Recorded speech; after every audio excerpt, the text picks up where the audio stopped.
अच्छा, अगर आपके घर में बुज़ुर्ग अफराद रहते हैं, सीनियर सिटीज़न्स हैं या छोटे बच्चे हैं, एक प्रॉब्लम जो आपको हमेशा एक थ्रेट की तरह रहती है और उसके बारे में जितनी हमें आगाही हो वो कम है, बिकॉज़ ये बड़ा फ़ास्ट एक्टिंग चीज़ है। मैं यहाँ पे बात कर रही हूँ मुख्तलिफ़ किस्म के लंग इन्फेक्शंस और कॉम्प्लिकेशंस जो कि इवेंचुअली फिर नमूनिया में तब्दील हो जाते हैं। अगर आपके घर में कोई 50-55 साल से ज़्यादा उम्र का शख्स है तो प्लीज़ उसको फ़ौरी तौर पर नमूनिया का इंजेक्शन ज़रूर लगवाइए। इससे बहुत बड़ी ढाल बनती है क्योंकि मुख्तलिफ कोमॉर्बिड्स होते हैं। लेकिन आइए ज़रा इस बारे में भी बात करते हैं कि अगर नमूनिया की बरवक्त तशख़ीस ना हो तो फिर कितना बड़ा ख़तरा हम मोल ले रहे होते हैं, उसके सिम्टम्स क्या होते हैं और फ़ौरी तौर पे हमें क्या करना चाहिए। नमूनिया की वजूहात क्या बनती हैं? क्या ये एक सिंपल नज़ला ज़ुकाम है जो मज़ीद ख़राब हो जाता है? इस वक्त अगर मैं देख रही हूँ मुख्तलिफ़ स्कूल्स में बाकायदा ये इंस्ट्रक्शंस दे दी गई हैं कि तमाम बच्चे मास्क लगा कर आएँ। आपको एक और बात बड़ी इंटरेस्टिंग और ख़ौफनाक बताते चलें कि कोविड केसेस में भी इंतहा दर्जे की इस वक्त हम इंक्रीज़ देख रहे हैं। बिलखुसूस अगर हम कराची की बात करें तो 30 से 50% तक आपको कोविड के केसेस में दोबारा इंक्रीमेंट नज़र आ रहा है। आइए ज़रा इस पर बात करते हैं क्योंकि इसमें फ़िज़ा में आलूदगी भी है, खुश्क मौसम हुआ है, सर्दियाँ भी हैं, ये एक राइप इन्वायरमेंट होता है इस तरह के वायरसेस के लिए। तो आइए ज़रा गुफ्तगू करते हैं senior ENT surgeon and former secretary general of the Pakistan medical association जनाब डॉक्टर कैसर सज्जाद साहब हमारे साथ मौजूद हैं। अस्सलाम वालेकुम कैसर साहब। वालेकुम अस्सलाम। सर बहुत बहुत शुक्रिया हमारे साथ मौजूद होने के लिए। छोटे बच्चों की फ़्लाइट से शुरुआत करती हूँ। जैसे मैंने आपको बताया कि कई स्कूल्स ने इस वक्त बाकायदा इंस्ट्रक्शंस पेरेंट्स को दे दी हैं कि बच्चों को मास्क लगा कर स्कूल भेजें। इस वक्त क्या सूरत हाल है और आप क्या लंग इन्फेक्शंस इन पर्टिकुलर कोविड और नमोनिया में बहुत ज़्यादा इंक्रीमेंट देख रहे हैं? बिस्मिल्लाहिर्रहमानिर्रहीम। बहुत शुक्रिया आपका। एक्चुअली ये बिल्कुल दुरुस्त है। काफ़ी अरसे से कराची में ख़ासकर अगर मैं बात करूं तो नज़ला ज़ुकाम, गला ख़राब होना, बुखार होना, कभी हल्का बुखार या तेज़ बुखार भी हो जाता है। तो ये बहुत कॉमन हुआ है और हर शख्स जो है वो बीमार है और घर का एक फ़र्द अगर कोई बच्चा स्कूल से या कहीं से भी वो बीमार होके आता है तो घर के तमाम लोग बीमार हो जाते हैं, पेरेंट्स समेत, या पेरेंट्स कहीं से लाते हैं तो बच्चे बीमार हो जाते हैं। तो इस वक्त शहर में, जैसे कि आपने बिल्कुल सही कहा है कि ये मैं बार बार ये कह रहा हूँ कि कोविड कभी भी ख़त्म नहीं होगा, वो चलता रहेगा।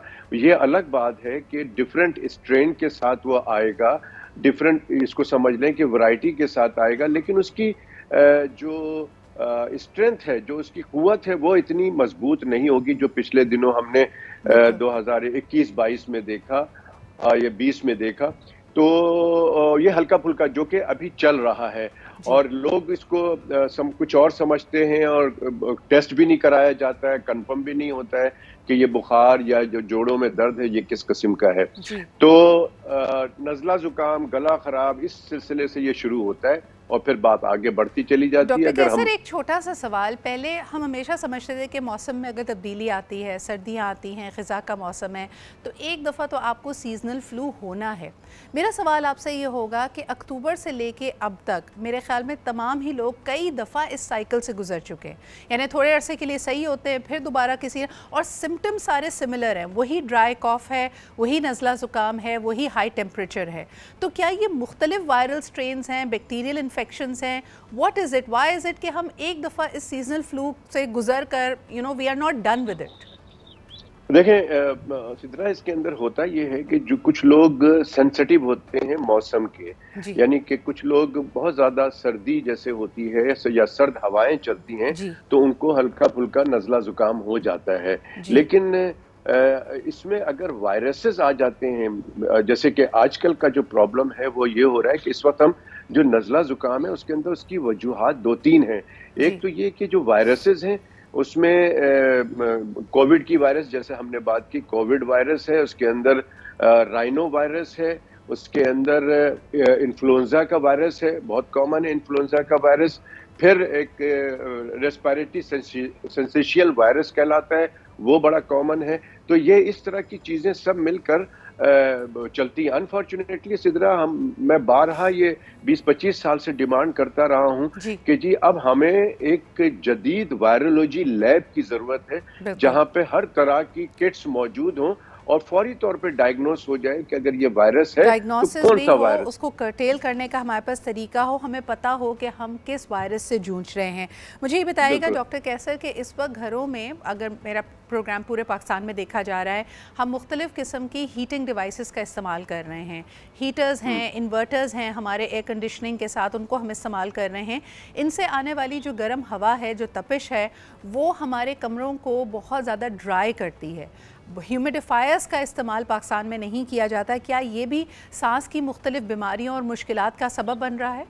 बिल्कुल, बहुत अच्छा सवाल है आपका सिद्रा। ये बिल्कुल बहुत सारे, खास कर वो बच्चे जो छोटे होते हैं, माँ बाप ये समझते हैं कि जी इनको गर्म रखना है, जितना excess of everything is bad. अगर आप थोड़ा सा उसको वार्म कर लें रूम को और फिर उसके बाद बंद कर दें तो इट्स बेटर। अदरवाइज ड्राई होने के बाद बच्चों की जो सांस की नाली है, फ्रॉम नाक से लेके फेफड़े तक, वो बिल्कुल ड्राई हो जाता है और फिर बहुत ज्यादा उनको सांस की जब तकलीफ होती है तो बड़ा प्रॉब्लम होता है। फिर हमें यहाँ गर्दन से एक सुराख बनाना पड़ता है जिसको हम ट्रेकियास्टोमी कहते हैं, वो बनाकर सांस को हम रिस्टोर करते हैं। तो ये बड़ी खराब सिचुएशन होती है और फिर बाद में इसमें भी वायरसेस आते हैं और फिर कॉम्प्लिकेशन, जैसे कि आपने नमूनिया का जिक्र किया, ये बच्चों में और खासकर बड़ों में जो उम्र रसीदा लोग हैं उनमें बहुत ज्यादा। डॉक्टर कैसर, एक और प्रैक्टिस मैंने ऑब्जर्व किया और मैं चाहूँगी कि आप अपनी माहिर राय उसके ऊपर ज़रूर दें।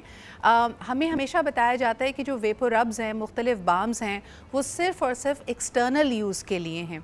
लेकिन मैं पाकिस्तान के कई इलाकों में ये देख रही हूँ कि भाप लेने के चक्कर में या स्टीम लेने के हवाले से लोग उस स्टीम के पानी में या उससे अपने अपैरेटस में बाम को भी ऐड कर देते हैं, तो बाकायदा उसकी वेपर्स को इनहेल किया जा रहा होता है। क्या ये दुरुस्त प्रैक्टिस है? क्या ऐसा करना हमारे लिए किसी तरह भी मुज़र सेहत तो नहीं है? नहीं, मैं नहीं समझता कि मुज़र सेहत है, लेकिन ये जरूर है कि कोई शख्स उस बाम के या उस जो भी ऐसा केमिकल है, कोई टिंचर डाल देता है, कोई भी ऐसी चीज है, उससे सेंसिटिव अगर हुआ तो उसको प्रॉब्लम हो सकती है और वो बहुत सीवियर किस्म का प्रॉब्लम हो सकता है। तो कोशिश करें कि ऐसी कोई चीज यूज करें जो कि नॉन केमिकल हो, और अगर करते भी हैं तो उसमें अगर जरा सा भी आपको प्रॉब्लम्स महसूस होती है तो उसको दोबारा ना किया जाए। ये फार्मूला हर जगह पे इस्तेमाल होना चाहिए। लेकिन steam inhalation is very good, ताकि आपके साइनसेस को, आपके रेस्पिरेटरी पैसेजेस को वो बड़ा अच्छा एक फर्मेंटेशन करता है, उसकी सिकाई करता है वहाँ पे। सर, वन लास्ट क्वेश्चन, मुझे बताइए कि senior citizens, why are they so prone to lung infections and pneumonia? क्या वजह है कि ये बढ़ती उम्र के साथ निमोनिया का, लंग इन्फेक्शंस का जो रिस्क है वो कई गुना बढ़ जाता है? ये बहुत इंपॉर्टेंट सवाल है आपका, और मैं आपको बताऊं कि यहाँ कराची में भी और पूरी दुनिया में इन्फ्लुएंजा वायरस और अब कोविड वायरस में लोग इंतकाल कर जाते हैं, बल्कि लंग्स में बैक्टीरियल इन्फेक्शन, जो नीमोकोकल बैक्टीरिया होता है, उसकी वजह से भी नमूनिया होकर लोग इंतकाल कर जाते हैं।